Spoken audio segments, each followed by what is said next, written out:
La FRCA, le GDS, l'ARP et le CIRAD vous présentent Terre d'ici, spécial Rita Animal. C'est un rendez-vous très attendu par les professionnels de l'élevage. Baptisées communément Journée de l'herbe, ces rencontres techniques sont consacrées à l'amélioration de la production fourragère. Organisée par la Cicalée et ses partenaires, cette opération s'inscrit pleinement dans le cadre du Rita Animal, le réseau d'innovation et de transfert agricole. Donc on voit effectivement ici un bel exemple en fait de ce qui est la dynamique Rita, donc avec des partenaires qui se regroupent pour monter une manifestation. Donc on voit le succès de cette journée avec le nombre d'éleveurs qui étaient présents. Plus de 150 éleveurs des filières bovines, viande et lait, mais également des éleveurs de moutons et de cabris ont en effet répondu présents à cette occasion. Une journée d'information importante et très appréciée par tous. Ben oui, c'est passionnant puisque nous remet à nous, en fin de compte, ce que nous avons appris à l'école autrefois. Aujourd'hui, remet à nous en aptitude, on va dire, pour pouvoir mettre ça plus ou moins en pratique, même si on le fait déjà, et voir en même temps l'évolution. Oui, c'est très important. C'est une vraie rencontre technico-économique pour l'éleveur parce que nous, ça nous permet de faire les bons choix en termes de fertilisation. Aussi faire les bons choix en termes de construction de prairies ou de rénovation de prairies, de suivre la rentabilité de l'exploitation par rapport à l'herbe qu'on donne à nos vaches et équilibrer aussi l'alimentation par rapport au concentré et à toute l'alimentation qui est primordiale, qui est fondamentale, je veux dire, pour nos troupeaux. À travers différents ateliers, les éleveurs ont pu ainsi s'informer tout au long de la matinée sur les techniques à appliquer afin de mieux produire du fourrage de qualité. Cette année, 4 objectifs pour essayer de produire plus de fourrage. Est-ce que l'engrais, le lisier, peut me permettre de sortir des tonnes de matière sèche en plus? Si je mets 100 € d'engrais, si je peux récupérer 200 € de fourrage, ou alors si je peux récupérer 10, 15, 20 jours d'autonomie fourragère supplémentaire. Premièrement. Deuxièmement, on a mis une collection fourragère derrière avec différentes espèces et voir celles qui sont capables de se plaire à la plaine des Cafres avec des valeurs fourragères qui seront nettement supérieures. On fera plus de lait par les fourrages, moins par l'aliment, ça nous coûtera beaucoup moins cher et ça c'est très bien.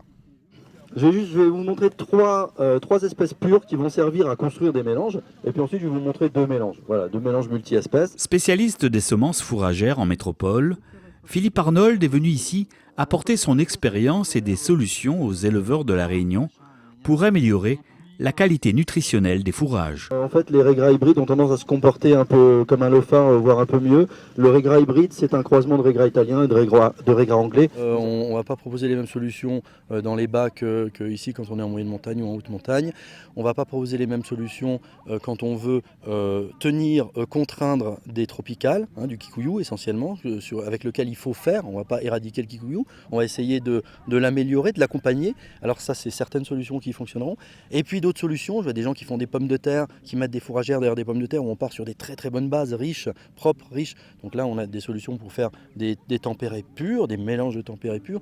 Effectivement, voilà, à pouvoir mettre une pièce à chaque trou.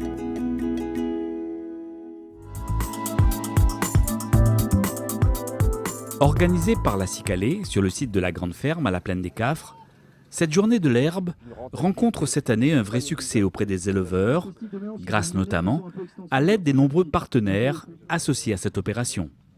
On a la Cicalée, on a l'ARP, on a le CIRAD, on a la Sicarivia et puis on a l'Urcopa. Et on voit que ça fonctionne, que les éleveurs sont contents, sont relativement satisfaits de cette journée. Un bel exemple de fonctionnement en réseau et puis quelque chose qui marche bien. Cette année, l'accent est mis sur la qualité de la production fourragère et les moyens à déployer pour y parvenir, à commencer par la fertilisation des prairies. C'est important de prendre en compte la fertilité du sol, ce que lui peut donner à la plante pour pouvoir faire son rendement, et qu'est-ce que la plante a besoin en termes de minéraux. Et ne pas penser que azote, c'est la tendance qu'on a et ce qu'on observe, c'est souvent on pense à fertiliser uniquement sur l'azote et mettre du PK en complément, mais sans forcément raisonner l'équilibre par rapport aux besoins de la plante.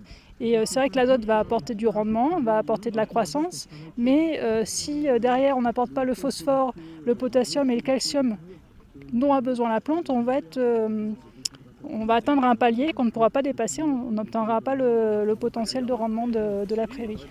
L'éleveur aura ainsi tout intérêt à produire un fourrage avec une bonne valeur nutritionnelle, en énergie et en protéines, ce qui lui permettra au final de faire des économies. Et en fait, ce qu'on veut montrer au travers de cette journée-là, c'est que les valeurs nutritionnelles des fourrages ont un rapport direct, avec l'économie ou la rentabilité de l'élevage laitier. C'est-à-dire qu'on a des fourrages qui vont presque du simple au double en tant que valeur nutritionnelle. Et malheureusement, on a des graminées tropicales qui sont assez limitées en valeur. On est obligé de complémenter un peu plus ces animaux. Donc automatiquement, on a des marges un petit peu moins élevées. Donc on a tout intérêt à produire du fourrage en quantité et en qualité pour nos animaux. Grâce à l'acquisition d'un tout nouveau matériel, les responsables de la Cicalée souhaitent également développer davantage les opérations de sursemis dans les prairies.